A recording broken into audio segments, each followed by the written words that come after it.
pharmacienne et master en sciences politiques. Je suis spécialisée dans les questions humanitaires. Et du coup, alors moi c'est Charlotte de la Place, je suis architecte et spécialiste de l'espace holistique. Du coup, nous sommes toutes les deux fondatrices du Centre Renaître. Nous aimerons tout d'abord vous remercier d'avoir répondu aussi nombreux et rapidement présents à cet événement. Nous aimons également remercier toutes les équipes qui participent au projet, en particulier Christian Vita, mon frère, qui nous a fait confiance pour mener à bien ce projet. Donc, du coup, aujourd'hui, nous sommes dans les locaux du Centre Renaître, centre holistique de bien-être et de remise en forme, qui ouvre ses portes très prochainement. Donc, nous avons fondé ce centre innovant avec l'objectif d'apporter et de prévenir des problématiques du quotidien, au travail, dans nos relations, avec soi-même et tout au long de notre cycle de vie. Nous avons mis au point des programmes sur mesure pour booster votre bien-être au travers des hormones de bonheur grâce à la transversalité des savoirs. Bonjour, donc Marie Landrieux, diététicienne. J'espère que ces mises en bouche que j'ai élaborées spécialement pour l'occasion vous plairont. Merci Marie. Nous ne pouvons pas parler de bonheur sans parler d'amour. C'est pourquoi nous avons choisi un invité exceptionnel, expert dans ce domaine, qui va nous inviter à réfléchir sur cette denrée précieuse qu'est l'amour. Il s'agit bien évidemment de notre ami le docteur Jacob Azerwal, psychothérapeute et écrivain hors norme. Il est l'auteur de Savoir s'aimer et de Couple les clés pour le réussir, 2 livres que moi-même j'ai lus et que j'ai beaucoup aimés. Merci. Il est également top 10 de l'Express. Merci. Là, vous applaudissez pas? Attends, à l'autre.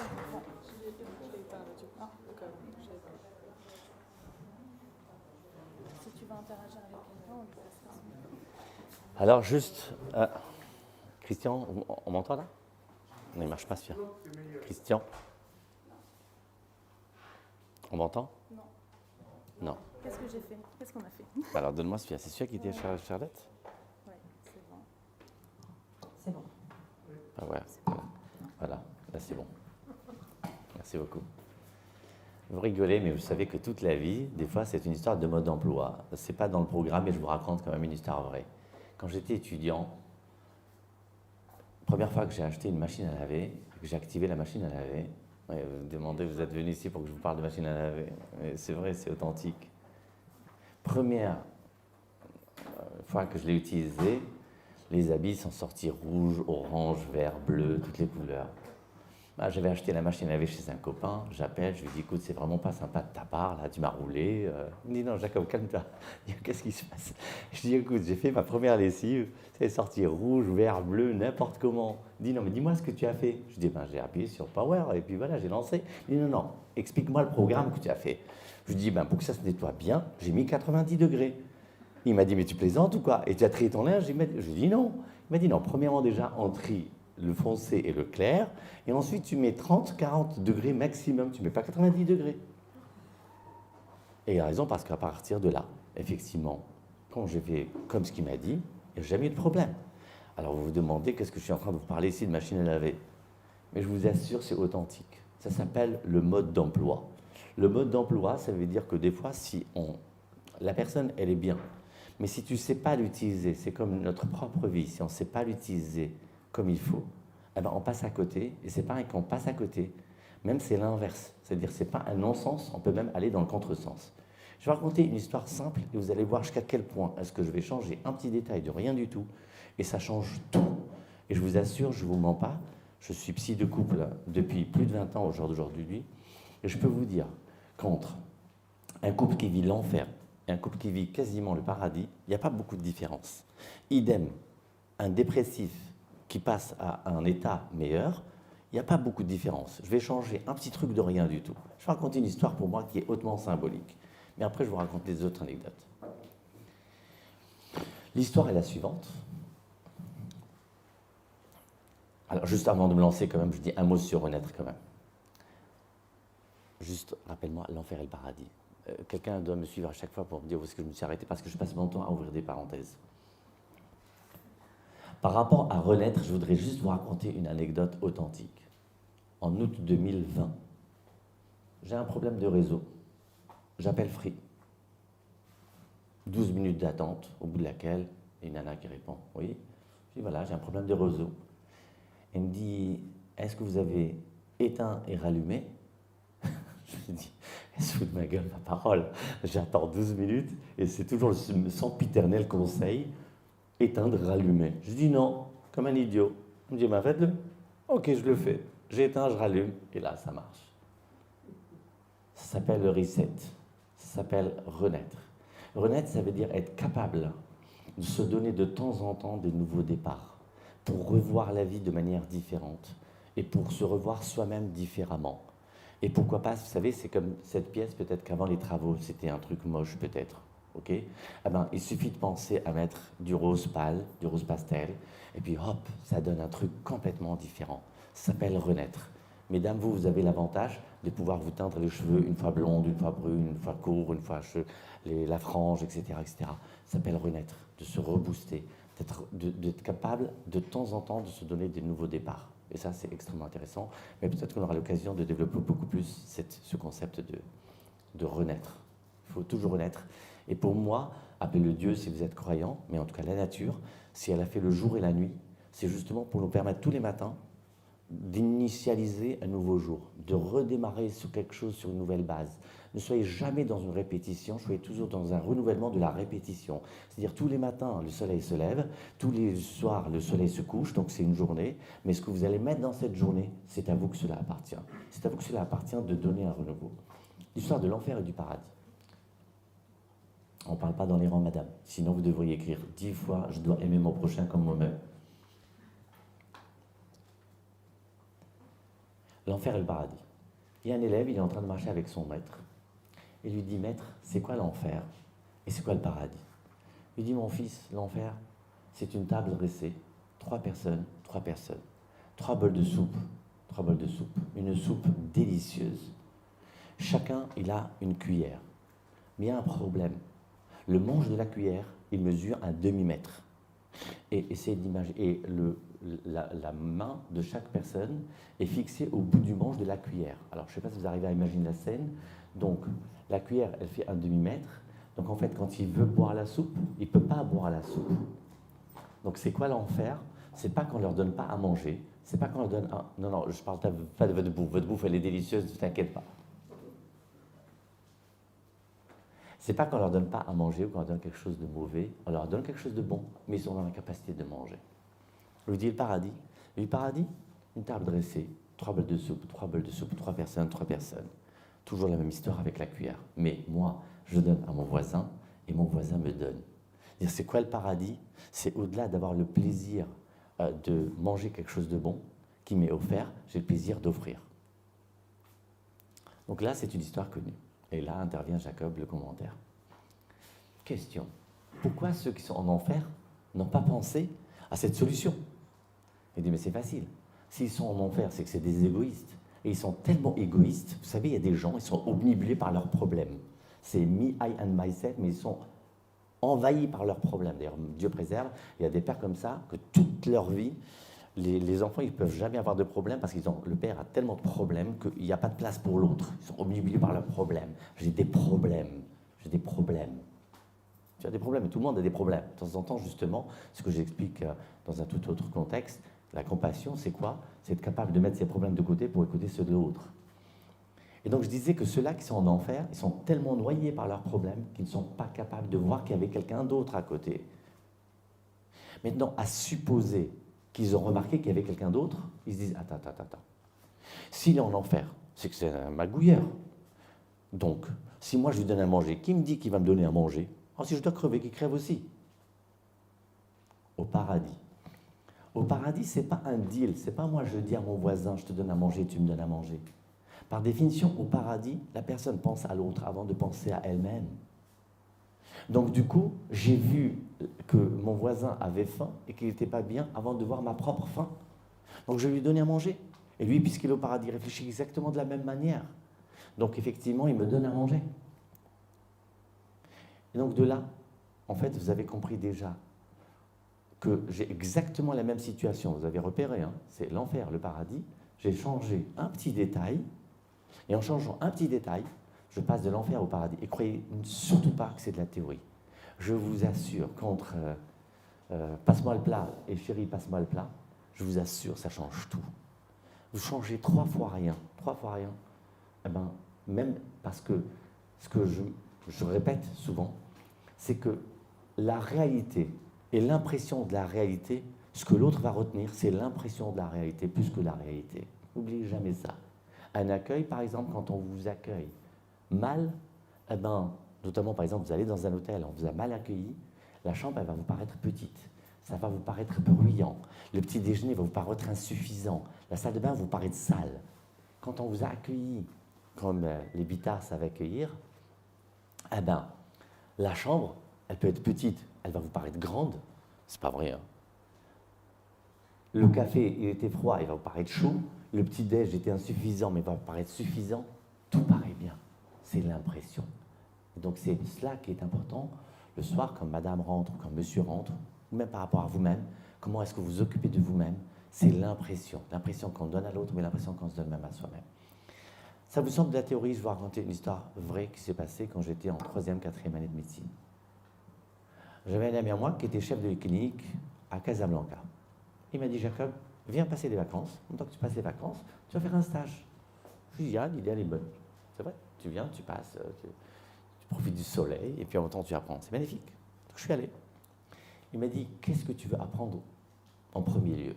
Je lui ai dit, moi, je veux apprendre, je me suis juré, quand je serai médecin, je veux absolument apprendre à faire des piqûres sans faire mal. Mais là, c'est facile.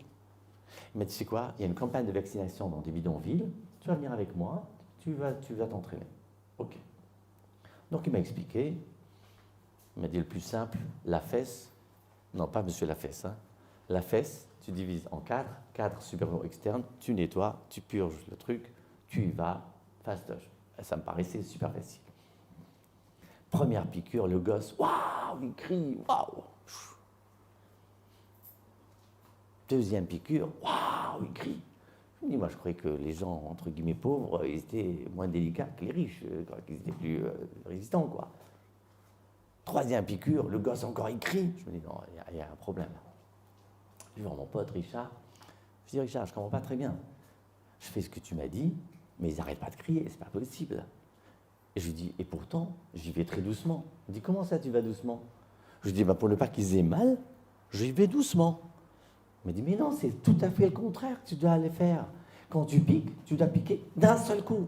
Parce que quand tu y vas doucement, plus tu y vas doucement, il se contracte, plus qu'il se contracte, plus toi tu forces, et plus tu forces, plus qu'il se contracte, etc. Et donc tu es le pauvre, il monte au ciel. Et effectivement, par la suite, quand je fais d'un seul coup, ça passe sans aucun problème. Sérieusement, vous avez bien vu encore une fois. Alors déjà, regardez, là, soi-disant, le mec intelligent. Parce que, humblement, quand on fait médecine, en principe, quand on a réussi le concours, c'est que le mec, il a un cerveau. Je suis animé d'une bonne volonté, dans le sens où je veux apprendre à piquer sans faire mal. Je m'attelais à faire bien. Et pourtant, qu'est-ce que je faisais? Je faisais mal. C'est pas de la théorie. Donc vous voyez déjà que ça ne veut rien dire, intelligent par intelligent. Il faut être capable d'écouter la peine de l'autre et la douleur de l'autre pour régulariser. Sinon, vous dites, ouais, de toute façon, tu ne sais pas goûter mes plats.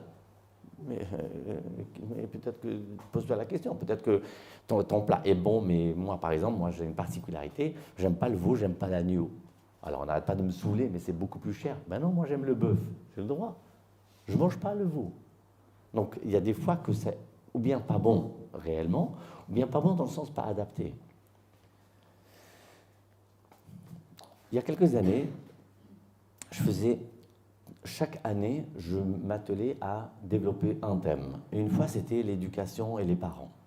Et mes conférences en général, elles sont toujours différentes les unes des autres. Mais celle-ci, je l'ai commencé tout le temps par la même histoire. Et je racontais l'histoire suivante. Je disais la chose suivante. Je disais 90, pour ne pas dire 95% des parents, ils aiment leurs enfants. 90% des parents, ils aiment leurs enfants. Mais alors, si tu dis que 90% des parents, ils aiment leurs enfants, comment tu expliques la souffrance des enfants. Et quand je dis des enfants, ne croyez surtout pas que je parle de 8 ans. J'avais un patient, je n'ai pas beaucoup de patients âgés, mais j'avais un mec qui avait 72 ans, il me parlait encore de pourquoi ses parents, ils préféraient sa petite sœur. Et pourquoi ses parents, chaque fois qu'il se passait n'importe quoi, c'était toujours lui qui était responsable. Ce que j'explique, c'est que aimer, c'est une chose. Savoir aimer, c'est une autre chose. Et que la grande majorité aime les enfants. Mais par contre, ou bien c'est de la maladresse, ou alors malheureusement, ça existe aussi parfois, c'est que c'est des parents qui sont rigides et qui sont incapables de se remettre en question. Ils disent non, c'est comme ça, c'est comme ça. Or, aimer, c'est aussi être capable de se renouveler, encore renaître. Et moi, ce que j'ai aimé maintenant, depuis quelque temps maintenant, c'est que dans ma patientèle, je reçois aussi des parents qui consultent pour savoir est-ce que ma manière d'aimer, est-ce qu'elle est bonne ou est-ce qu'il faut changer. Idem, je reçois des jeunes qui, avant de se mettre en couple, avant de se marier, ils veulent consulter pour savoir est-ce que c'est adapté, est-ce que je sais aimer. Parce que vous ne pouvez même pas imaginer jusqu'à quel point est-ce que c'est vrai. Aimer, ce n'est pas naturel. Déjà parce que l'être humain, les mecs plus que les femmes, on est égoïste. On est d'une nature égoïste. On pense toujours moi, me, I and myself. Regardez même les tout petits, ils veulent toujours piquer le jouet du cousin et du copain, mais par contre, quand il s'agit de prêter, ils ne sont pas capables. Donc effectivement, c'est aux parents de transmettre cette notion du partage. Mais sachez que naturellement, l'être humain, il n'aime pas, il ne s'intéresse pas à quelqu'un d'autre. C'est au fur et à mesure de la vie qu'il va apprendre le partage, ça s'apprend. Et encore une fois, même quand j'ai décidé d'aimer, ce n'est pas forcément quelque chose de naturel. Vous savez, des fois, l'attitude à adopter, c'est le contraire de ce qu'on croit. Il y a des dentistes dans la salle. Oui, Christian, il est dentiste, non? C'est ça? Moi, pendant des années, excusez-moi, je pose une question, je me permets. Hein. Madame, comment vous brossez les dents? Dur ou doux? Souple. Non, la dent... Elle voulait m'enrouler dans la farine. Hein. Ça s'appelle la réponse de politique. Hein. Non. Quand vous frottez, madame, est-ce que vous frottez de manière dure, comme vous frottez le fond de la marmite, ou bien est-ce que vous frottez avec douceur? Avec douceur, quand même. Avec douceur?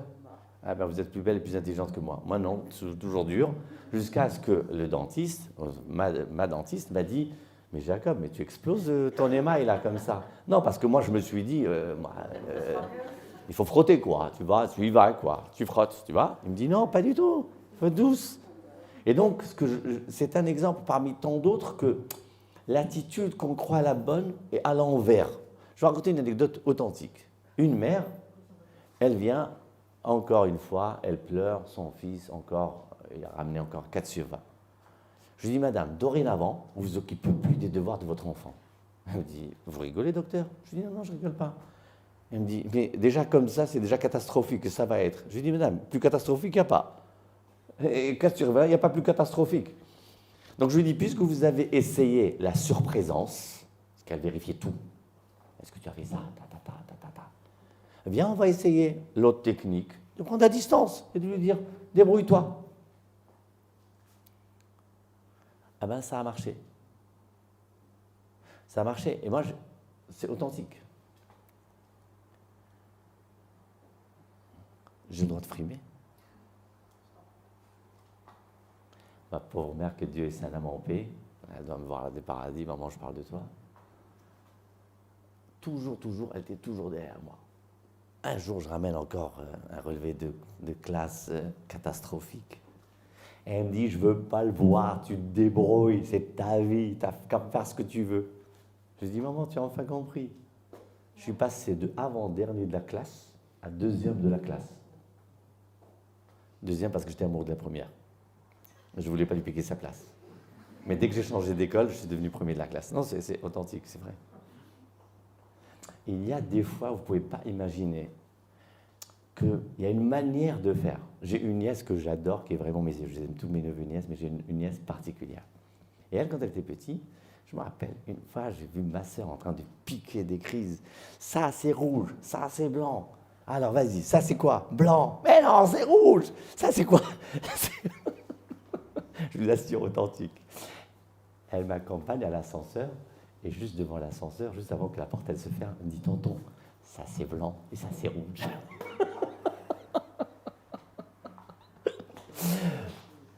Vous ne pouvez pas imaginer. Le problème, il est que le verbe aimer, qu'est-ce que c'est aimer et comment transmettre? Moi, je ne suis pas un grand artiste, mais excusez-moi, d'ailleurs, mes nièces, quand elles étaient petites, elles me surnommaient le psychopathe. Non, pas parce que je suis psychopathe. Elles disaient, tonton, il est psy et il aime les pâtes. Donc, il est psychopathe. Et en fait, pendant des années, j'ai toujours cru que pour préparer des pâtes, il fallait être un grand artiste. Et en fait, un beau jour, je me suis dit, mais comment ça se passe, les pâtes? Et on m'a expliqué, en fait, si tu fais bouillir l'eau, et le truc, en fait, c'est de mettre de l'huile avec du sel avant. Et ça fait des pâtes magnifiques. Tu mets juste de l'huile d'olive et magnifique. Ça s'appelle un petit truc de rien du tout. Vous savez, des fois, on change 3 fois rien. Et ce rien-là, il change tout. Et c'est ça qui est malheureux. C'est pas, là, pour le coup, ce n'est pas de la modestie. J'ai le droit d'être modeste? Là, ce n'est pas de la modestie de ma part. Mais ce qui est choquant, je vais vous le dire, ça fait maintenant un certain nombre d'années que je travaille. En couple, très peu de divorces. En suicide, merci mon Dieu, 0 suicide. En hospitalisation, 0 hospitalisation. En médicaments, je suis désolé pour les pharmaciens, très peu de médicaments. Et quand je prescris, petite dose et petite durée. Pourtant, je ne suis pas quelqu'un de... Je ne suis pas un génie, rien du tout. Mais il y a une manière de faire. L'art de vivre, l'art d'aimer l'autre, mais l'art de s'aimer aussi. Qu'est-ce que c'est s'aimer? Je vais raconter 2 anecdotes. Je suis désolé parce que comme c'est notre première rencontre, donc je vais parler à la fois de l'amour de l'autre, de l'amour de soi, mais ce que je sais surtout de vous expliquer, c'est que le fameux petit truc de rien du tout qui change tout. Qui change tout, c'est comme dans le look. Dans le look, quand on apprend à s'habiller, et qu'on n'est pas obligé de s'habiller sur ton. Je ne vais pas m'habiller entièrement tout en rouge ou un truc comme ça. Ou le coup des chaussures beige, par exemple, quand on a compris les trucs beige, avec la petite ceinture beige. C'est 3 fois rien. Au niveau du look, madame, par exemple, j'ai beaucoup aimé. Madame, je ne suis pas un faillot, ne vous inquiétez pas. Le coup du foulard, c'est rien. Un petit foulard là comme ça. Pardon. Ça, il marche? Le coup du foulard, un petit foulard comme ça fait chic. Vous comprenez ce que je veux dire? Même chose. Quand vous servez à table, une nappe, c'est 3 fois rien. C'est 3 fois rien. Moi, j'avais une patiente, elle devait passer une audition chez un grand cuisinier, chez un grand chef. Je lui dis, alors, qu'est-ce qu'il vous a demandé? Vous savez ce qu'il lui a demandé? Faites-moi un sandwich. Je lui dis, allez. Elle me dit, vous plaisantez? Mais le sandwich, c'est simple, mais c'est un art. Quel sandwich tu vas faire? Quel truc? 3 fois rien. Mais encore une fois, le petit rien qui va changer le tout. Les petits cornichons, la petite sauce piquante, la petite moutarde, la petite mayonnaise, etc. Qu'est-ce que tu vas mettre dedans? 3 fois rien. Mais ce rien, il fait le tout. Et je vous assure que pour être bien avec l'autre et bien avec soi-même, c'est la même histoire. Et je vais vous raconter 2 anecdotes qui m'ont vraiment choqué. Est-ce que vous connaissez la chanson « L'amour est enfant de bohème qui n'a jamais connu de loi ». C'est qui? Qui a fait cette chanson? Et pourtant, tu m'as dit que c'était des gens cultivés. Hein? Tu m'as dit, Jacob, je t'ai invité à la High Society. Hein? Monsieur Bittard, vous l'avez chanté au moins une fois à votre femme, quand même.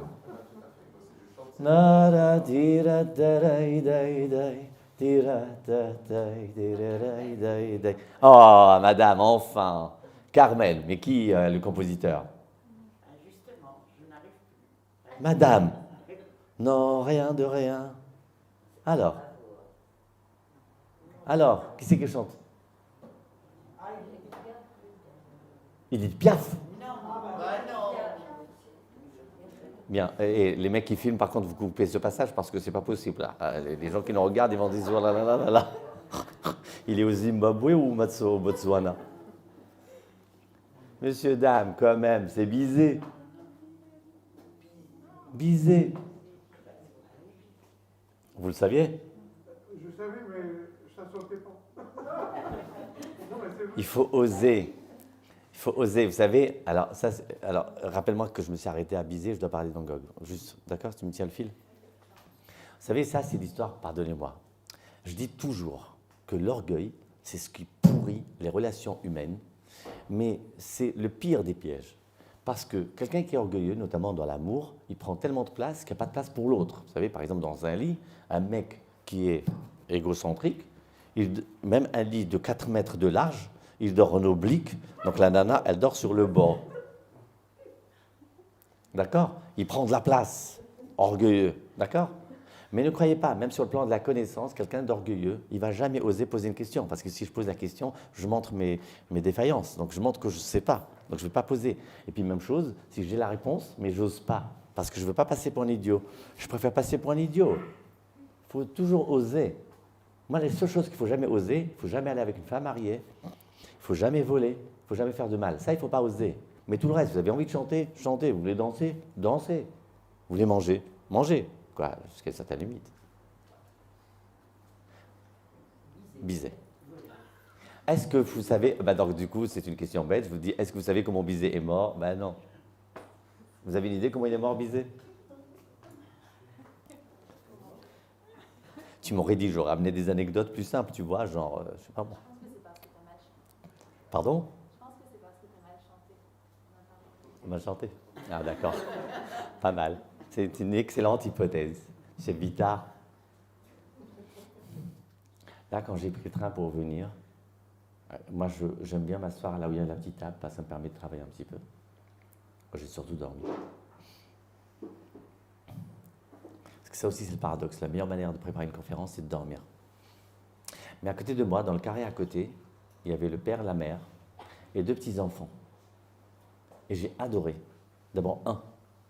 Habituellement, c'est toujours la mère qui s'occupe des enfants, et là, c'était le père qui s'occupe des enfants. Donc déjà, je l'ai félicité. La mère était en train de bouquiner tranquille. Mais ce que j'ai adoré, c'est que les enfants, ils étaient en train de faire un jeu de société. Le père leur a dit, allez, vas-y, trouve-moi un animal qui commence par N, un travail qui commence par N, etc. Et les gosses, le dernier, je vous assure, il était tout petit. Je trouvais ça formidable. Je lui dis, monsieur, je vous félicite. Il me dit, pourquoi? Je lui dis, vous savez, j'ai un livre sur les enfants, et j'ai un ami à moi qui faisait partie des correcteurs. Et il m'a dit, Jacob, tu as fait attention que les consoles de jeux, ça s'appelle des consoles. Comme si les parents donnaient ça pour les consoler de leur absence. C'est-à-dire qu'ils ne peuvent pas s'investir, ils ne peuvent pas s'occuper de leurs enfants. Tiens, mon fils, vas-y, ou ma fille, tiens, vas-y, console-toi. Les consoles. J'ai trouvé ça vraiment magnifique. Je dis vraiment, je vous félicite. Et en plus, on n'arrête pas, les féministes, ils disent, les hommes, ils ne s'occupent jamais. Là, voilà, j'avais un homme qui s'occupait. Et au lieu lui-même d'être sur son portable, non, il s'occupait des enfants. La meilleure manière d'aimer, c'est de consacrer du temps. Pourquoi je voulais parler de ça? Monsieur et Madame Bittard, je vous félicite de l'éducation que vous avez donnée à Christelle, parce qu'elle a une bonté naturelle. Elle n'est pas forcément dans le calcul, et c'est extraordinaire. Et ça, elle a sûrement du mérite, parce qu'elle a conservé l'éducation que vous lui avez transmise, mais c'est aussi, il ne faut jamais oublier, tout s'apprend. C'est Mandela qui dit, de même qu'on enseigne à des jeunes à haïr, on enseigne à des jeunes à aimer. Ça se transmet. C'est qu'est-ce que tu as transmis. Alors attention par contre, il ne faut pas non plus s'abriter, parce que malheureusement, il y a des gens qui n'ont pas grandi dans une atmosphère bienveillante, aimante, etc. Ils ne peuvent pas s'abriter derrière le fait « Ah oui, mais alors Jacob, il a dit, c'est les parents. Alors puisque moi, j'ai eu des parents tordus, donc c'est normal. » Non. Ta vie, elle t'appartient. À partir de 18 ans, je vous dis ça parce que vendredi matin, j'ai reçu une patiente, c'était son premier rendez-vous, 32 ans la nana, chaque fois que je lui demandais un truc, elle me dit « Ah mais mes parents, ils ne m'ont pas appris. » Je lui dis « Madame, rappelez-moi votre âge. » 32 ans, je lui dis « Madame, à 18 ans, ta vie, elle t'appartient. À partir de 32 ans, ta vie, elle t'appartient. Donc, ce que tes parents ne t'ont pas appris, parce qu'encore une fois, j'explique toujours, les parents, ce n'est pas des dieux, ce n'est pas des diables. Prends ce qu'il y a à prendre, laisse ce qu'il y a à laisser. Après, ta vie, elle t'appartient, donc c'est à toi de parfaire et de compléter. Je reprends sur Bizet. Donc, Bizet que vous ne connaissez pas. Ouais, Bizet, personne ne connaît dans la salle. Mais non, je rigole. Madame, vous savez, la culture, c'est comme la confiture. Moi, on en a plus dans l'étal. Et la vraie culture, madame, pour moi, les gens confondent l'intelligence et la connaissance. Ça n'a rien à voir. La connaissance, c'est un quota de connaissances qui se trouve n'importe où, ok? L'intelligence, par contre, il y a des gens qui ont l'intelligence de la vie, qui ne connaissent peut-être pas Bizet, ni Van Gogh, ni rien du tout, mais qui ont l'intelligence de la vie et qui sont de grands sages. Donc, ne vous inquiétez pas, ça n'a rien à voir.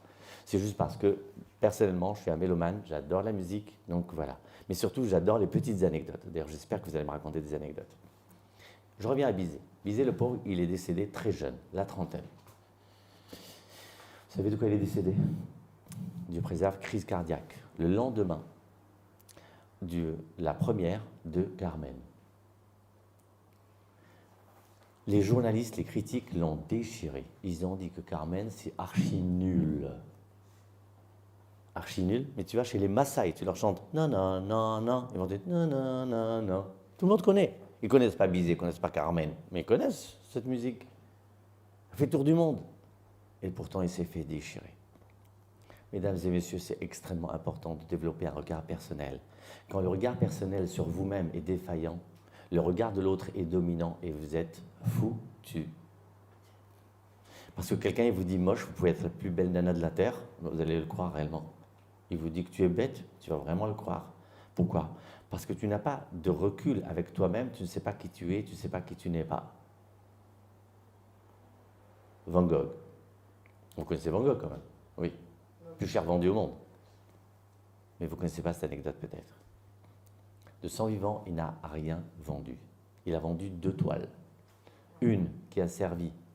Imaginez-vous, il y a un mec, son grillage, il était déchiré. Donc pour tenir ensemble les 2 pans du grillage, il a mis le tableau. Cool, non? Et il a acheté un tableau pour cacher une tache d'humidité, pas dans le salon, dans le grenier. Van Gogh. À côté de ça, vous avez une nana qui était de la télé-réalité, qui a écrit Miette de pain. Vous avez lu ce best-seller, vendu à plus d'1 million d'exemplaires. Voilà, Loana, 1 million d'exemplaires. Vous pouvez être quelqu'un de génial et passer pour un idiot, et vous pouvez être un idiot et passer pour un génie. Et surtout la société actuelle, sans aucun problème. Vous vous lancez sur Insta, sans aucun problème. Devenir influenceur, influenceuse, ce que vous voulez. Star. Jean d'Ormesson, il disait, tout à fait justement, il disait, avant, on écrivait et on devenait célèbre. Maintenant, on est célèbre et on nous demande d'écrire. Donc, les références sont assez inversées. Toujours par rapport à l'estime de soi, je voudrais vous raconter 2 anecdotes. Après, je voudrais bien avoir à recueillir un peu vos avis un peu sur qu'est-ce que c'est aimer, quels sont vos secrets d'amour de soi et de l'amour de l'autre. C'est une histoire vraie que je vais vous raconter. J'avais reçu un patient qui était en dépression. Et un jour, dans la séance, il m'a surpris parce qu'il a commencé à me dire qu'il se sent complètement inutile. Et j'ai compris que j'avais intérêt à lui apporter une réponse maintenant, sinon c'était fichu. Et à ce moment-là, m'est remonté en surface un souvenir d'enfant quand j'étais petit. Et je lui dis, je vais raconter une histoire. Vous avez compris que je raconte beaucoup d'histoires. La vie, elle est ce qu'elle est, et je vous assure. Vous savez, il y a un principe qui dit, lorsque l'élève est prêt, le maître apparaît. Le maître apparaît, ce n'est pas forcément un maître physique. La vie est pleine de leçons. Il faut juste savoir les regarder. Des fois, vous êtes dans la rue, vous êtes dans le train, vous regardez des choses. Si vous êtes disposé à les voir, vous allez les voir. Sinon, vous allez passer à côté. Mais la vie, en elle-même, c'est un très très beau livre. De quoi je parlais? C'est toi qui es supposé me suivre, avant d'ouvrir. Mon patient dépressif. Il y a une histoire qui m'a remonté, s'il te plaît, Christophe. Il y a une histoire qui m'a remonté de l'enfance. Je lui dis, vous savez, quand on était tout petit, je me rappelle d'une histoire. Je vais vous la raconter. Je lui dis, avec les cousins, on était en vacances quelque part, dans une région du Maroc. Et mes cousins, ils m'ont dit, Jacob, viens, on va grimper la montagne. Moi, j'étais encore tout petit, vraiment. On va grimper la montagne. Alors, on a grimpé. Et moi, je ne sais pas comment je me suis débrouillé, j'étais le premier. Là. Quand je me suis retourné, en fait, ils n'étaient plus là, tout le monde est déjà parti. J'ai pris peur, et donc je décide de descendre. Et en fait, le flanc de la montagne est tellement abrupt qu'en fait, moi, allez, brel, hamar, Anne, au lieu de descendre comme je suis monté, c'est-à-dire à 4 pattes comme ça, j'ai décidé de descendre de manière frontale, en marchant. Mais en fait, je ne sais pas si vous comprenez, quand vous marchez, en fait, vous ne pouvez pas marcher. Vous vous retrouvez en train de courir. Et en fait, donc, je me retrouve poussé par une vitesse comme ça.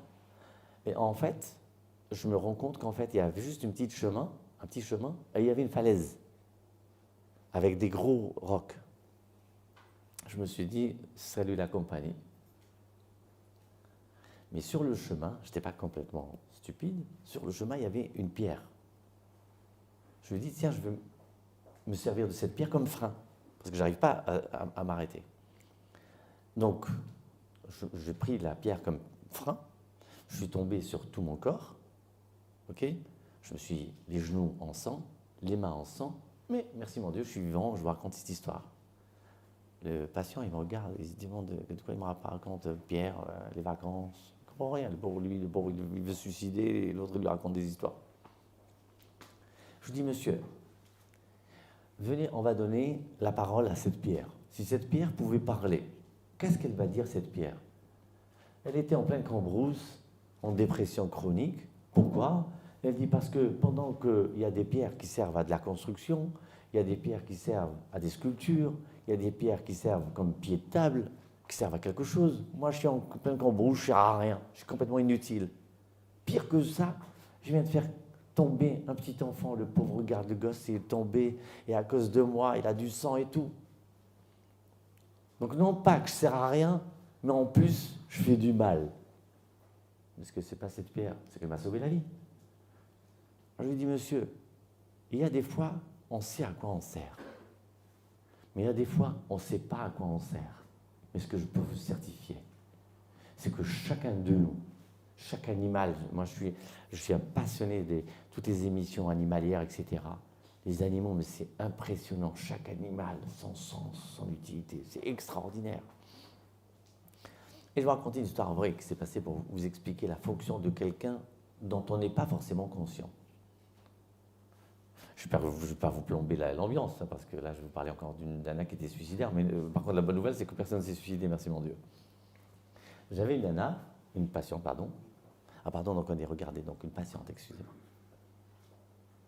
Donc une patiente en dépression, elle vient une première séance, deuxième séance, elle vient, elle me dit, docteur Azerwal, vous savez que vous avez failli perdre une patiente. Moi, je pensais que ça voulait dire qu'elle allait voir quelqu'un. Elle me dit, non, qu'elle allait... Je lui dis, pourquoi vous avez changé d'avis? Elle m'a dit, je suis allé faire les courses au Monoprix, le caissier m'a fait rire, eh bien, je me suis dit, si tu es encore capable de rire, on fera ça une autre fois.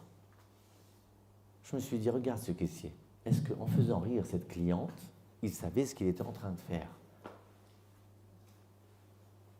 Vous savez, des fois, on n'est pas conscient que quand on blesse quelqu'un, peut-être qu'on a affaire à quelqu'un de très vulnérable, et à ce moment-là, paf, on est en train de le casser.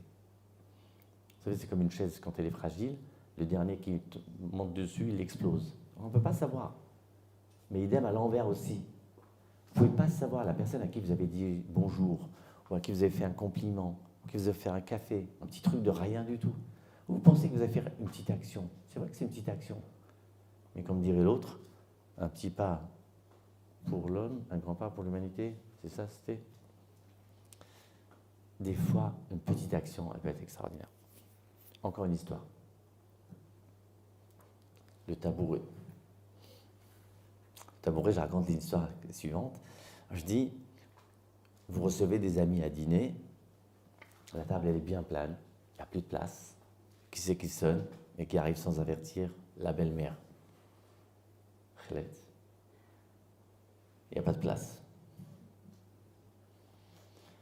Alors, il n'y a pas de place, il n'y a que des fauteuils. Si tu veux qu'elle ait un fauteuil, ça ne va pas rentrer. La seule chose qui peut rentrer, c'est un tabouret. Et là, vous allez chercher le fameux tabouret qui est là-bas dans le grenier, que tu as méprisé, que tu as complètement oublié. Attention, ne donnez surtout pas le tabouret à votre belle-mère. Hein. Non, donnez-lui votre chaise et vous prenez le tabouret. Mais ce tabouret vous a sauvé la vie. Ce tabouret, il vous a dit, tu vois, toute l'année tu me méprises, je t'ai sauvé la vie. Hein. Sans moi, ta belle-mère... Allez, encore une anecdote. Vous n'êtes pas trop fatigué, ça va? Ça va? C'est bon? Allez, encore une anecdote. Une anecdote et après je vais vous interroger. Interro écrite. Alors, je suis d'origine marocaine et il y a un animal qui est très très célèbre au Maroc. En tout cas, c'est un des mots qu'on prononce le plus dans la journée, c'est Ahmar. Ahmar, c'est âne. Toute la journée, vous entendrez tout le temps Ahmar, Ahmar, Ahmar, Ahmar. C'est l'âne. C'est un mot. Au Maroc, vous avez le droit de circuler sans moteur, mais par contre, il faut un klaxon. Parce que ça klaxonne tout le temps. Et dans les mots, il faut connaître le mot Ahmar. Sinon, vous êtes vous-même un Ahmar. Donc, c'est l'âne. Ben, imaginez-vous que pendant très longtemps, maintenant récemment, c'est plus le cas, il y a un endroit que si vous voulez vous y rendre, dans le sud marocain, le meilleur des 4x4, vous ne pouvez pas. Chameau, vous ne pouvez pas. Cheval, vous ne pouvez pas. La seule manière d'y aller, à dos d'âne. Alors là, le jour là-bas, quand tu veux y aller, il te dit, alors toute l'année tu me traites de hamar, eh bien maintenant tu as besoin de moi.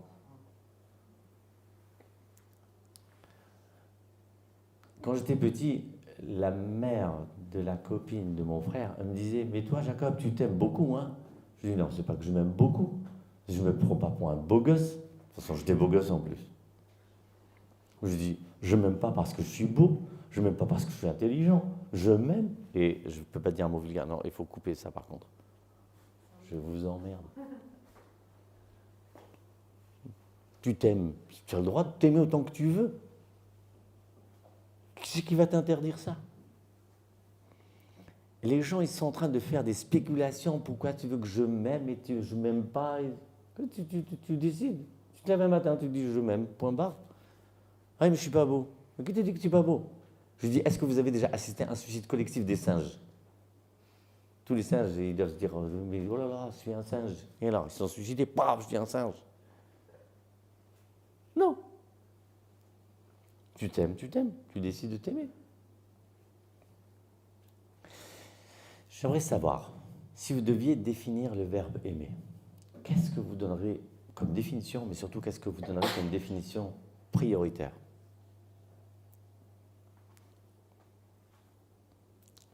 Cher ami, je vais raconter d'ailleurs une histoire par rapport à être enceinte, que Dieu vous garde. On sait déjà, c'est une zaza ou c'est un zizi? Un zizi. Alors, si vous me donnez une bonne réponse, je vais raconter une anecdote qui va vraiment vous plaire. Madame, soyez naturelle. Dites-moi un petit peu, vous aimez au minimum votre bébé là, et vous avez des autres enfants? Vous les aimez, madame? Quelle est votre manière d'aimer? C'est quoi pour vous aimer? C'est tout donner pour les autres. Tout donner, madame? J'espère que vous ne le faites pas. Pour les enfants, C'est pas bon. On ne doit pas tout donner, madame. Parce que justement, donc madame, elle a dit tout donner. À votre avis, pourquoi est-ce que je ne suis pas d'accord avec sa définition? parce qu'on les donne quand ils sont grands. Christelle, t'as entendu là? Voilà, là, le smash qu'elle t'a donné. Merci madame d'avoir permis à madame Bittard mère de régler son compte avec sa fille. Ne vous inquiétez pas. Elle a bien passé le test. Madame, une bonne éducation, c'est des racines et des ailes. Aimer vraiment, c'est donner des racines et des ailes. Des ailes, ça veut dire d'accepter que ta fille, ton fils, salut. C'est ça, des racines et des ailes. Maintenant, à votre avis, pourquoi ça n'a rien à voir? Pourquoi j'ai dit non à tout? Pourquoi tout? Ah, merci Christian. Moi, je suis contre les sacrifices.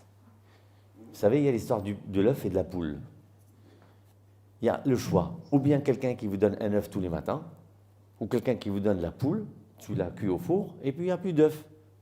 C'est ça le sacrifice. À force de tout donner, madame, vous êtes épuisé. Et après, c'est pas bon. Il faut donner, mais tout le temps. Moi, je dis toujours, l'amour, c'est aussi l'art du partage. Il y a un peu pour chacun des enfants, parce que même pour les enfants, à qui on donne plus, parce que des fois, on s'occupe de celui qui pose plus de problèmes que les autres, est-ce que c'est juste? Il y a les enfants, mais même chose, un des pièges classiques, vous le savez très bien, c'est les mères qui ne sont que mères et qui en oublient leur rôle d'épouse et de femme elle-même avec elle-même. Donc un bon partage, c'est être juste. Juste, ça veut dire tant pour ça, tant pour ça, tant pour ça. Comme quand on gagne un salaire, tant pour le loyer ou l'échéance, tant pour les habits, tant pour la bouffe, tant pour les vacances. On doit savoir répartir. OK? Merci en tout cas. Alors, comme vous avez participé malgré tout, est-ce que vous m'autorisez à parler d'un sujet qui n'est pas tout à fait dans le cours? Oui. Vous êtes d'accord? Oui, d'accord, alors c'est d'accord, on y va. Dans ma version première du livre sur les enfants, qui s'appelle Prendre l'enfant par la main, j'ai oublié de me présenter en fait, je ne vous ai même pas montré les bouquins, une page de pub quand même. S'aimer, il n'y a rien de plus beau. Donc s'aimer, vous voyez bien qu'il est en train d'arroser. Rappelle-moi le tremblement de terre en Chine, sinon je vais m'oublier. Chine, direct le mot Chine. S'aimer, donc vous voyez, il est en train d'arroser, ça veut dire que l'amour s'entretient, ce n'est pas quelque chose de figé. Couple, les clés pour réussir, comme elle l'a dit Christelle, top 10 de l'Express, merci. Donc là, vous voyez, c'est un puzzle, donc ça veut dire on est complémentaires, mais regardez, l'homme et la femme, ils avancent en même temps, c'est-à-dire que ce n'est pas l'affaire de l'un ou de l'autre, c'est l'affaire des deux. C'est complémentaire. C'est complémentaire, et moi je dis toujours, sauf exception, il y a toujours cette notion de co-responsabilité. De co-responsabilité, ça veut dire que quand il se passe quelque chose de négatif dans une maison, sauf exception, c'est une co-responsabilité. Même Dieu préserve quand c'est une histoire d'infidélité, il faut savoir est-ce que c'est l'homme qui a laissé traîner, qui ne s'est pas occupé, ou l'inverse, la femme qui s'est laissée aller, etc. Ah, tu te laisses aller, tu te laisses aller. C'est qui tu te laisses aller, tu te laisses aller? Ah, bravo. En fait, donc l'ancienne version de Prendre l'enfant par la main, donc sur l'éducation, la veille de la mise sous presse, j'avais toujours pas le texte 4 de couverture. Vous savez, sur la page 4, on écrit toujours un petit truc. Je regarde les infos. Tremblement de terre en Chine. Tremblement de terre en Chine. Et plusieurs jours après le tremblement de terre, ils ont retrouvé sous le décombre une femme qui était enceinte. Le reporter lui pose la question. Madame, comment vous avez fait pour rester vivante? Elle dit, j'ai pensé au bébé que j'avais dans le ventre et ça m'a donné le courage de me battre. Alors j'ai dit, elle a sauvé son fils, mais son fils l'a sauvé. Alors j'ai dit, quand un père il prend la main de son fils, c'est le père qui prend la main du fils ou c'est le fils qui prend la main du père pour l'aider à lui donner le courage de rester debout et d'avancer? Allez, on continue. Monsieur, s'il vous plaît, votre définition de l'amour. Ou c'est flagrant, là, vous avez l'air amoureuse. Ou c'est elle qui est amoureuse parce que, attends, sa main, elle va chez vous, vous êtes passif. Vous faites qu'accepter. Vous acceptez non, vous acceptez la main, mais la main, elle va là-bas. Elle est active. Vous acceptez, vous êtes un récepteur. Madame, vous avez compris, hein? C'est un spécialiste de la farine, hein? Il vous roule dans la farine, dans le blanc d'œuf, dans le jaune d'œuf. Allez-y, jeune homme, dites-moi. C'est la force d'aimer. Et bravo, le petit gilet sympa. Hein, quoi? Merci. L'amour, c'est une force. C'est une force. Ben oui. Oui, mais quelle est votre manière, par exemple, si ce n'est pas indiscret, on restez près dans l'intimité, hein, Oui, mais bien sûr. juste s'il vous plaît, votre manière d'aimer votre compagne, c'est quoi? Comment vous lui montrez que vous l'aimez? C'est au quotidien. Ma mère m'a donné la force d'aimer. Ma fiancée me donne la force d'avancer au quotidien aussi. Ça, c'est le recevoir, mais vous, comment vous lui montrez à elle? En étant meilleur chaque jour. Mais meilleur, par exemple, concrètement, dites-moi, c'est un truc que vous avez fait ce matin pour elle, sans rentrer dans l'intimité. Jus d'orange, Ouais, oui. bravo. Ne croyez pas, non, écoutez, ne croyez surtout pas. Ça a l'air élémentaire. Vous savez, quand on aime quelqu'un, le problème est là. Vous savez que M. Bittard ou n'importe quel chef d'entreprise, une fois par an ou 2 fois par an, ils font ce qu'on appelle un bilan une évaluation, vous savez, une évaluation de compétences. Il y a ce qu'on appelle les critères objectifs, il y a les critères subjectifs. Donc, critères subjectifs, la personne, est-ce qu'elle est souriante, pas souriante, etc., etc. Objectif, c'est des chiffres. Est-ce que tu as atteint tel chiffre ou pas? Le problème dans l'amour, c'est que des fois, c'est subjectif. Alors, qu'est-ce qu'on fait? Pour qu'il n'y ait pas de contestation, il faut faire des choses objectives. Je lui prépare le café, je prépare le jus d'orange, je viens la chercher le soir pour ne pas qu'elle prenne les transports en commun. Je fais des choses qui sont claires, qui sont clairement observables. Il n'y a pas de subjectif là-dedans. C'est clair.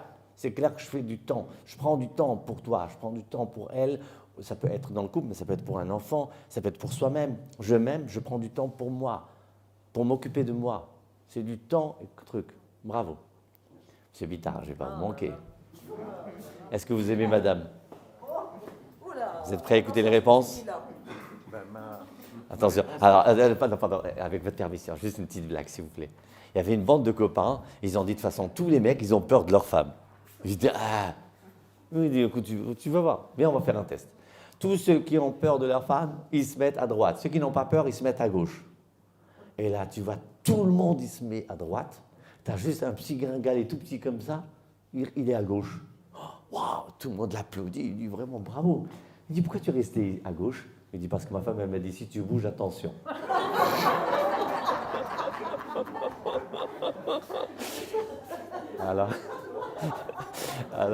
Alors, Monsieur Bittard, attention ce soir.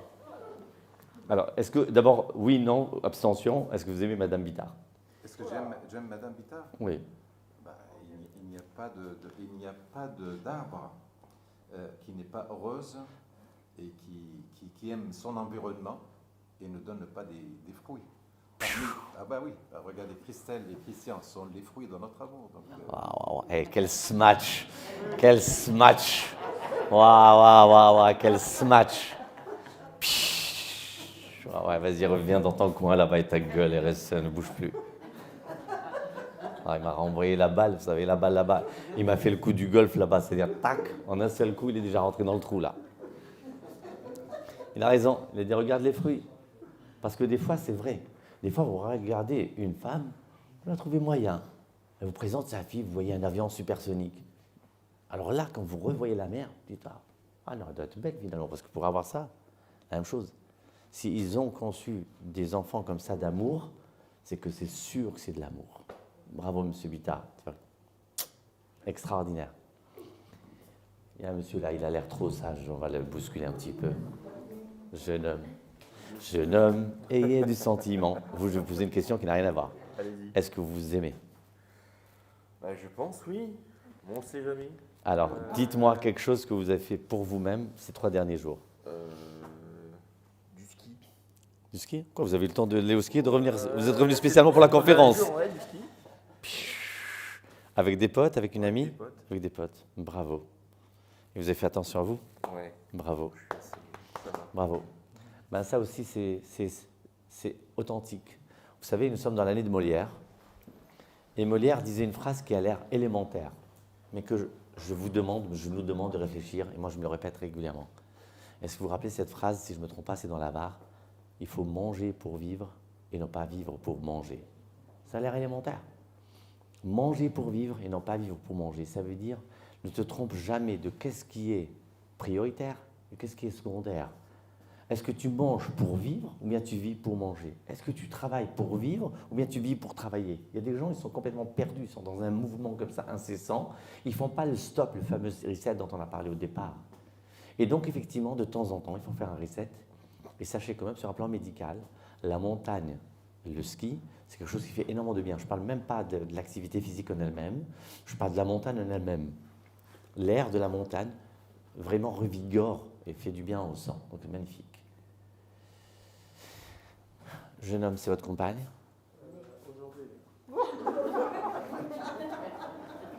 Allô? Ça s'appelle un coq. Genre. Alors, méfiez-vous. Vous savez, moi, je viens du Maroc et au Maroc, j'ai appris une chose. Celui que vous croyez le chef, c'est pas le chef. Genre, il fait le coq, mais la nana derrière, c'est elle qui le dirige comme ça. Donc là, le mec, il est en train de rouler les mécaniques. Allô, c'est les pires. C'est les pires. Monsieur, vous m'autorisez à lui demander? Non, je te dis pas, il va se faire déchirer. Madame, dites-nous la vérité, rien que la vérité. Vous aimez votre mec? Ah, j'adore. Pour quelle raison? Bien sûr, quand c'est tout pour moi. Il est riche, il est quoi? C'est loin de... Le goût de la vie, c'est Non. autre chose. Avec sa permission et sans rentrer dans l'intimité, est-ce que vous pouvez nous dire quelle est la chose qui vous fait vibrer chez lui et quelle est la chose qu'il a faite pour vous, qui vous a montré qu'il vous aime et que pour rien au monde vous avez envie de le lâcher? Récemment, c'est-à-dire vous pouvez aller jusqu'à 1 semaine, 2 semaines. C'est son câlin, par exemple. Son câlin. Je me sens, je suis trop fort. Waouh! Ah, donc, genre, il fait comme le chargeur, c'est-à-dire vous mettez le truc là, il vous fait le câlin, recharge batterie, vous avez 1 barre, 2 barres, 3 barres, 4 barres. Charge rapide. 4 barres pour ne pas qu'elle se barre. Allez, jeune homme, ayez du sentiment. Bah oui, je crois. Je ne vous ai pas encore posé la question. Attends que de savoir. À vous, je ne vais pas vous demander si vous aimez. Je ne vais pas vous demander si vous aimez votre femme. Je vais vous demander si vous aimez l'humanité. Dites-moi un petit truc sympa que vous avez fait ces derniers temps. Un truc Pour que vous avez fait. l'humanité, Ouais, est-ce que vous avez fait traverser un aveugle? Dites-moi ce que vous avez fait. Un truc sympa. Attention, pas plus d'une semaine. pas plus d'une semaine. En tout cas, c'est l'accent du soigné- Liban. On sent l'odeur des cèdres du Liban, tu sais. J'ai soigné beaucoup de mamans avec leur bébé avec le Covid. Et je pense que j'ai contribué beaucoup en psychologie pour démystifier le Covid. Bravo, c'est-à-dire que vous les avez désangoissés? Oui, oui, oui. Oui, on a démystifié parce qu'ils sont terrorisés par le Covid. Donc je pense que ça peut contribuer à leur humanité. Vous êtes médecin de quelle spécialité vous êtes? Pédiatre. Bravo. Alors, s'il vous plaît, apprenez une chose. Malheureusement, une des choses les plus choquantes en médecine, c'est qu'on voit des médecins qui sont inhumains. C'est un grand paradoxe. C'est un grand paradoxe. Parce qu'un médecin, ce n'est pas un quota de connaissances. Un médecin se doit d'avoir un minimum d'empathie. Et au-delà de sa compétence stricte au niveau technique, il se doit d'avoir de l'humanité. Et monsieur, pardon, votre nom? Louaï. Louane? Louaï. Louaï. Monsieur Louaï, docteur Louaï, pardon. Au-delà de la compétence, qui est certaine, il y a cette manière, c'est vrai. Il y a, vous savez, c'est comme les enseignants. Les médecins, c'est comme les enseignants. Il y a des enseignants qui stressent, qui vous découragent et qui vous dégoûtent de l'école. Et il y a des médecins aussi qui vous angoissent. Alors qu'il y a d'autres que c'est le contraire. Ils vous rassurent. Et des fois encore, c'est ce que je disais au départ, un petit mot, une explication. Moi, j'avais connu, par exemple, dans mes études, une cardiologue qui, avant d'opérer un enfant, elle faisait un petit dessin. Elle lui dessine le cœur, elle explique chaque chose. Et manifestement, c'est ce qu'il fait. Excusez-moi, monsieur, vous m'avez donné la chair de poule. Merci beaucoup, en tout cas. Merci pour ce très, très beau témoignage. Montre-moi ton oncle. Mais c'est lui le chargeur. Et toi, la belle-sœur, tu vas te calmer, hein? Allô? Non, je vais remettre les choses au point.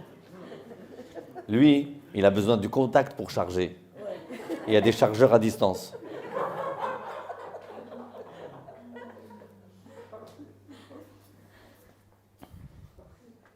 Je vais plutôt avoir des questions pratiques, techniques, concrètes. Allez-y, qui se lance dans les questions? Vous voyez? Voilà, oser. Moi, pendant des années, sur mon bureau, il y avait marqué « Mon fils, je n'ai qu'un conseil à te donner.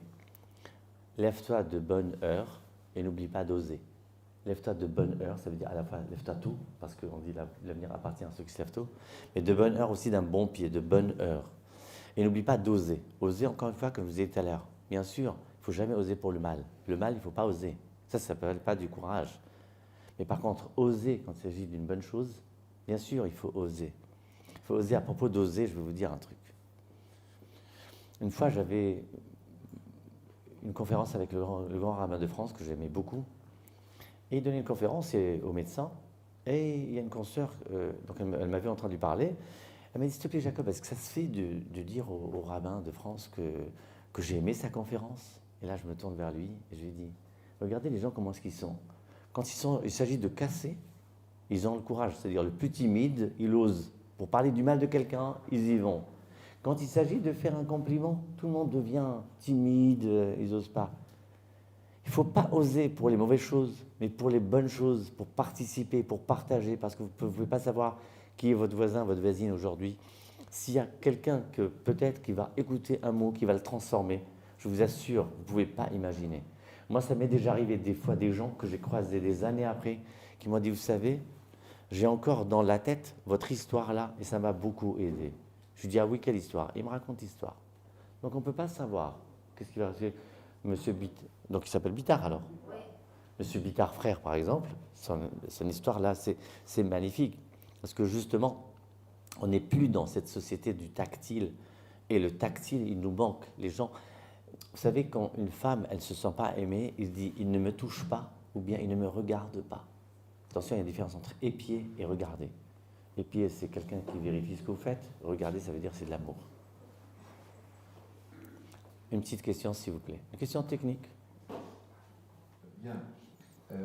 Actuellement, où on vit une période de notre vie, pratiquement, on appelle la société de consommation.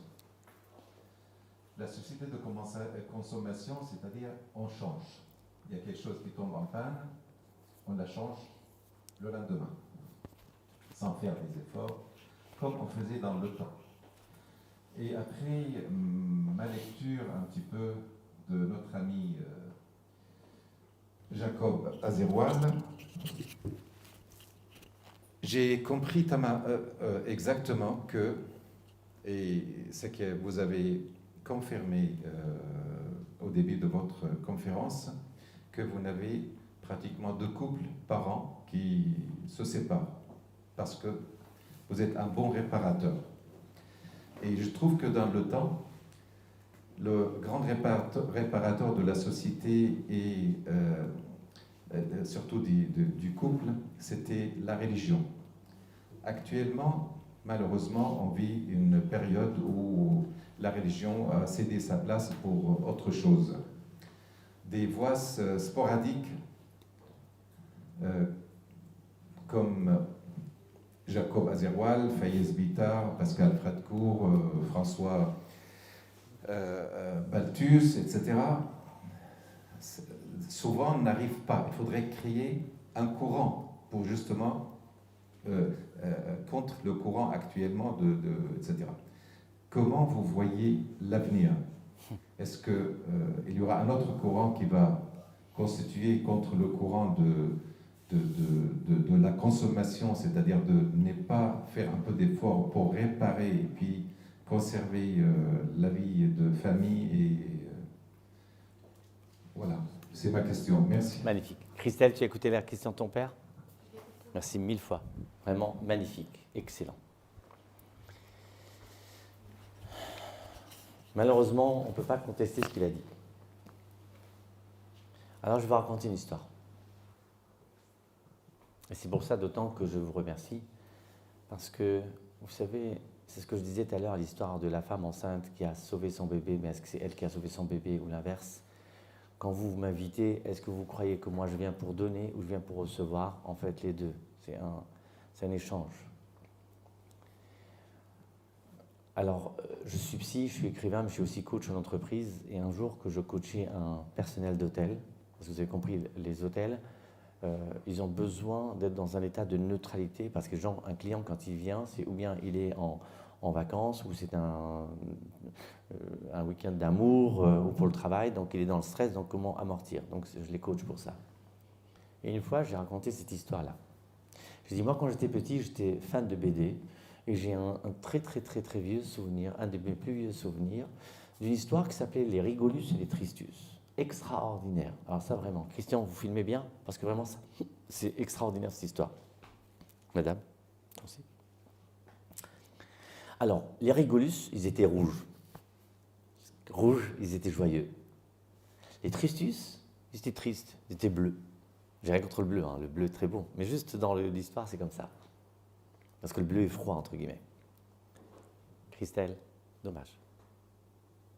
Regarde, écoute, c'est la question à ton père.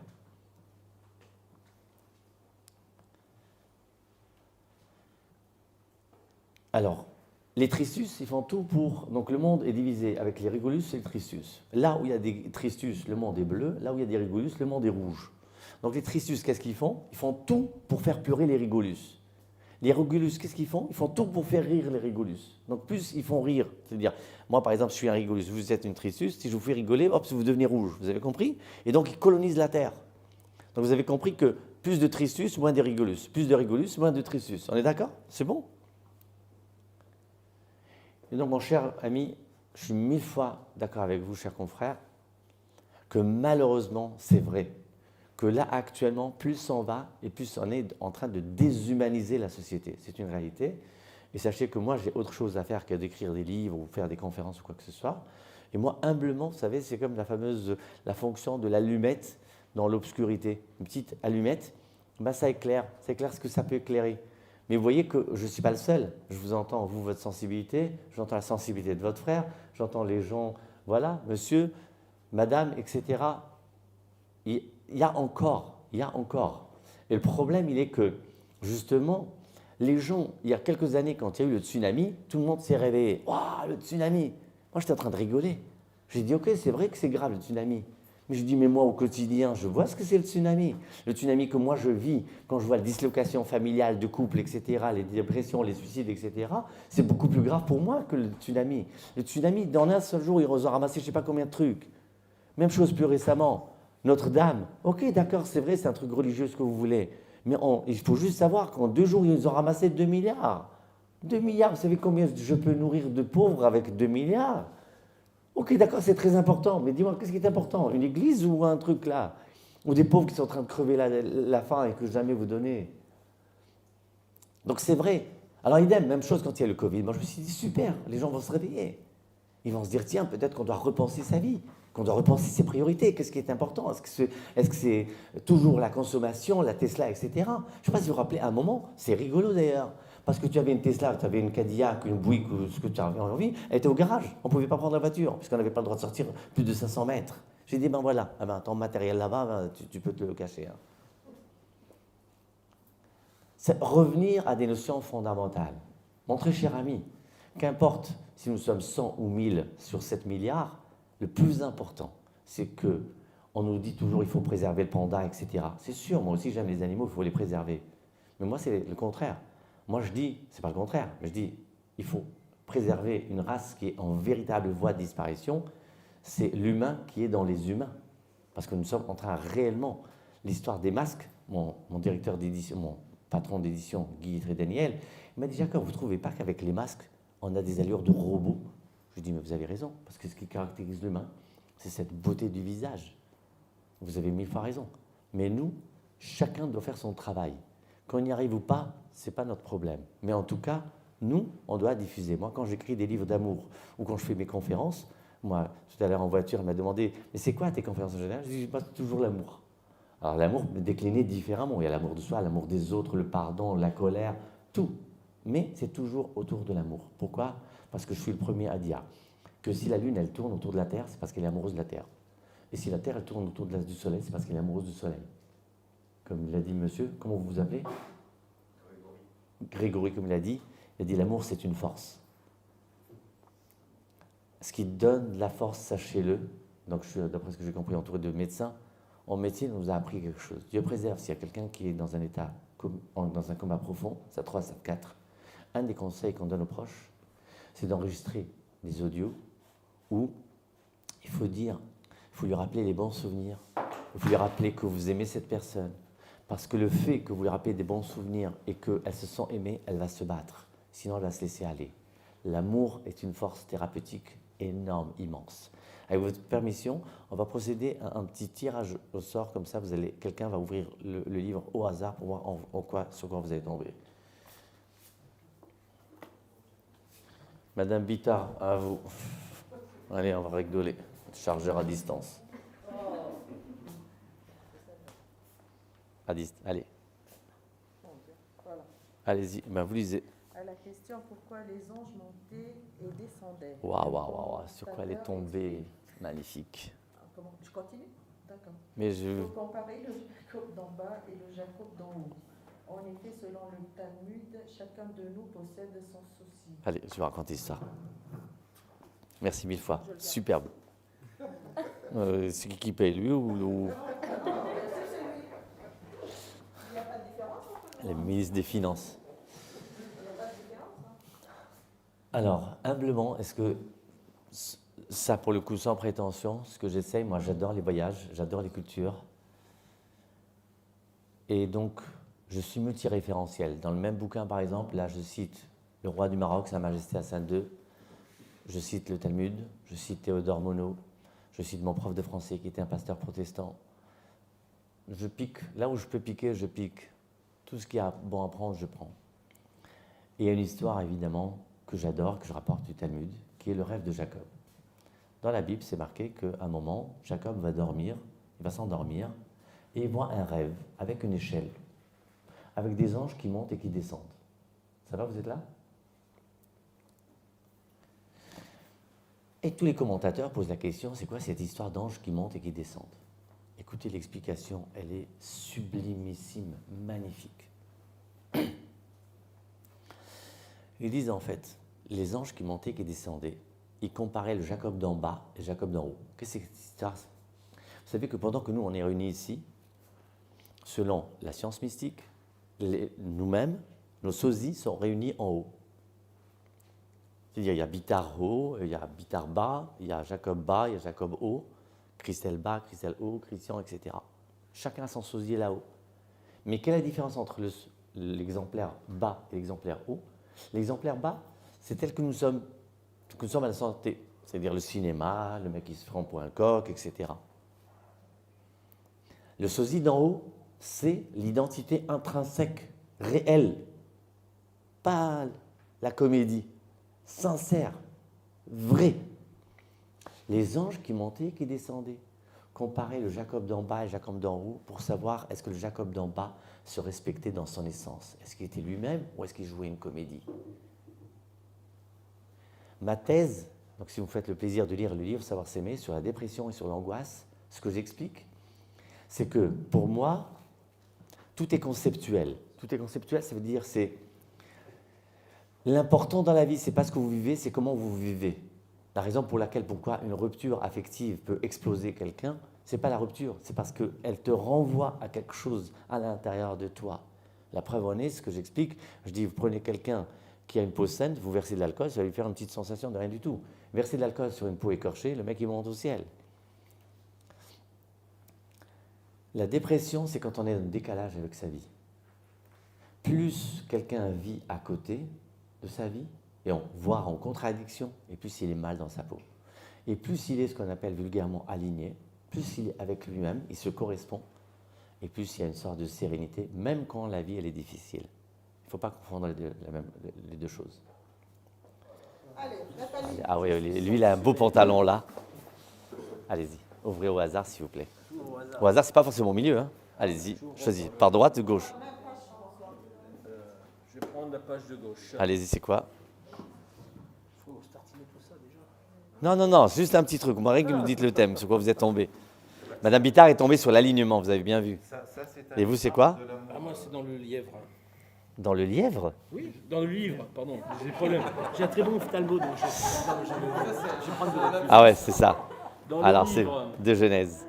Ouais, de la c'est... Genèse, alors qu'il fuyait son beau-père, Jacob est agressé par un homme. Ah, vous êtes dans la suite de Madame Bittard. Mais alors qu'il est habitué à fuir et à éviter la confrontation, Pas mal.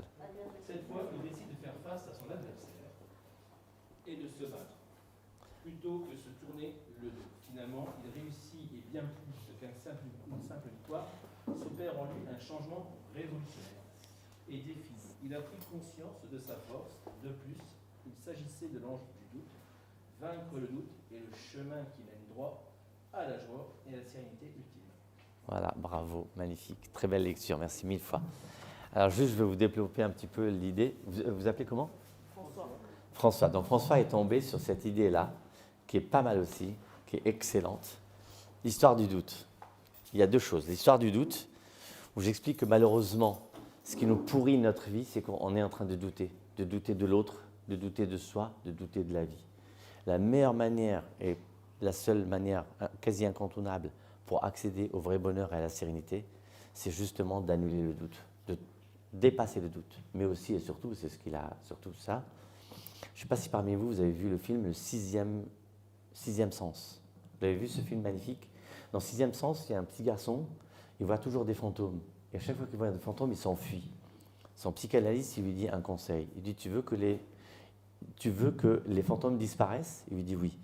Il lui dit, si tu veux qu'ils disparaissent, la prochaine fois qu'ils arrivent, ne t'enfuis pas.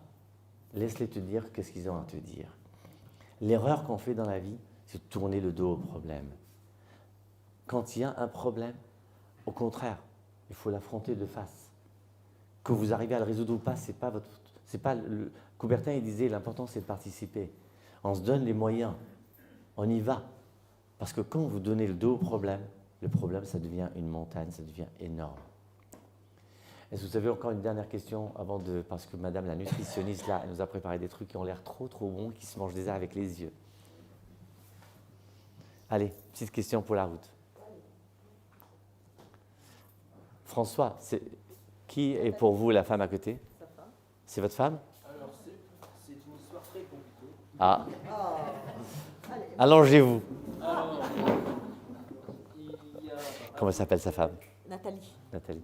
Nathalie. Nathalie Forney. Il y a à peu près 3 ans, 4 ans même, nous avons divorcé. Oh, c'est magnifique. Nous avions 2 enfants et une vie, je dirais, assez tumultueuse. Très oppressés par le travail, par notre vie privée, et faire face à, je dirais, 2 enfants que nous avions eus, bien sûr, mais qui étaient très présents dans notre vie. En fin de compte, on se partageait que pour les enfants. Bravo. Et dans le même temps, on a oublié qu'on existait aussi. Donc on les a un peu, je dirais, surprotégés. Même aujourd'hui, à 25 ans, ils nous mènent une vie, je dirais, très difficile. Et il y a quelques temps, on se voyait le week-end. Et depuis à peu près 1 an et demi, nous vivons de nouveau ensemble. Alors vraiment, Donc, félicitations. Mais le plus dur, c'est pas de vivre ensemble, c'est que nous avons des enfants qui sont très exigeants et qui nous demandent beaucoup de choses. Et il y a des moments, on sature, et c'est justement le problème qui était à l'origine, c'est les enfants. Puisque comme vous disiez tout à l'heure, à 18 ans, on s'ensume. Nous en avons un qui a 24 ans et constamment un besoin de ses parents.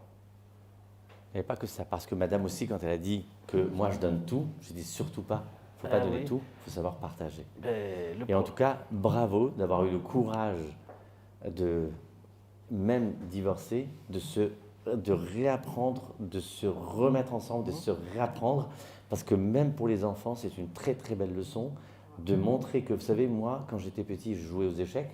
Heureusement, ça demande beaucoup de temps, donc je joue moins. Mais ce que j'avais adoré dans les jeux d'échecs, c'est échec, ça ne veut pas dire échec et mat. Ça veut dire que tant que ce n'est pas échec et mat, la vie continue. Donc ça veut dire perdre une bataille, ce n'est pas perdre la guerre. Donc voilà, vous êtes séparés, vous êtes remis ensemble. Je trouve vraiment que ça demande du courage et de l'imagination. Nous avons plein de Par projets contre, ensemble aujourd'hui. Alors magnifique, la seule chose par contre, effectivement, c'est d'apprendre à être juste. Juste, c'est quoi? C'est que les enfants aimer oui, mais pas, encore une fois, aimer dans le sens où il faut apprendre à contenir. À contenir, ça veut dire établir un cadre où chacun, c'est comme, je sais pas, moi, je sais par exemple, moi j'avais des amis à moi qui sont dans le prêt-à-porter de luxe, et le père avait cette intelligence, il avait 3 fils, à chacun il a donné une fonction qui était délimitée. Et dès l'instant que le partage est bien fait, eh ben, ça se passe bien. Il faut un partage, mais surtout de délimiter chacun. De dire voilà toi, voilà toi, voilà toi. Mais bravo, vraiment c'est une très très très belle leçon d'amour, bravo. Moi j'aime beaucoup les gens qui, tout à l'heure on a parlé de renaître, de ressusciter, de se relancer, de se rebooster, de se réinitialiser et de se donner des chances dans la vie et de... Vraiment, bravo. Et d'ailleurs, je vous conseille un film magnifique qui s'appelle Famille Récomposée, mais pas par rapport à Famille Récomposée. Est-ce que parmi vous dans la salle, il y en a qui l'ont vu? Personne n'a vu ce film? Je vous le conseille vivement, c'est un film absolument magnifique, mais magnifique. D'abord, il y a des paysages magnifiques, mais surtout dans ce film, donc lui, que Dieu préserve, il est veuf, elle est divorcée, mais en fait, une des leçons dans le film, c'est qu'on voit que lui et elle, qui sont uniquement dans leur fonction de parents, et ils en ont oublié leur être, leur essence. Or, il faut toujours penser à son essence. Donner, c'est bien, mais aussi, il faut donner aussi à soi. Donner à l'autre, c'est bien, mais donner à soi, voilà. Il y a des livres pour ceux qui veulent, avec une petite dédicace, avec plaisir. Il y a Savoir s'aimer et Couple, les clés pour réussir, avec 1000 plaisirs. Merci 1000 fois. Mais les gens qui ne me connaissent pas, j'ai beaucoup de défauts, mais je n'ai pas celui d'hypocrisie. C'était un réel moment agréable d'être avec vous. Et je remercie vraiment la famille Bittard de nous accueillir, mais surtout de nous avoir donné l'opportunité de parler d'amour, parce que ceux qui sont là ont assisté, mais ça a été plus ou moins diffusé, partagé. Et c'est important, comme l'a dit Dr Bittard, c'est de diffuser des messages de réconciliation avec l'autre, mais avec soi. Et parce que le problème, il est que tout ce qui va avec les tristus va aussi avec les régolus. C'est-à-dire, plus il y aura de divorce, plus il y aura de divorce, mais moins il y aura de divorce et moins il y aura de divorce. C'est-à-dire quoi? C'est-à-dire que quand on voit des gens se réconcilier, Les copains, ils se disent, eh ben, s'ils se sont réconciliés, peut-être que nous aussi, on peut aussi se réconcilier. Mais l'inverse aussi. Quand ils voient les gens divorcer, ils se disent, eh ben, si eux qui s'aimaient, ils ont divorcé, alors nous aussi, on doit divorcer, quoi. Vous comprenez? Donc, c'est aussi un exemple. Donc, c'est une belle leçon. Et je remercie mille fois François et Nathalie pour votre témoignage. Et merci vraiment à tous et à toutes, bien sûr, pour votre présence et votre collaboration, votre participation. Merci mille fois. Vous étiez vraiment absolument géniaux. Merci mille fois.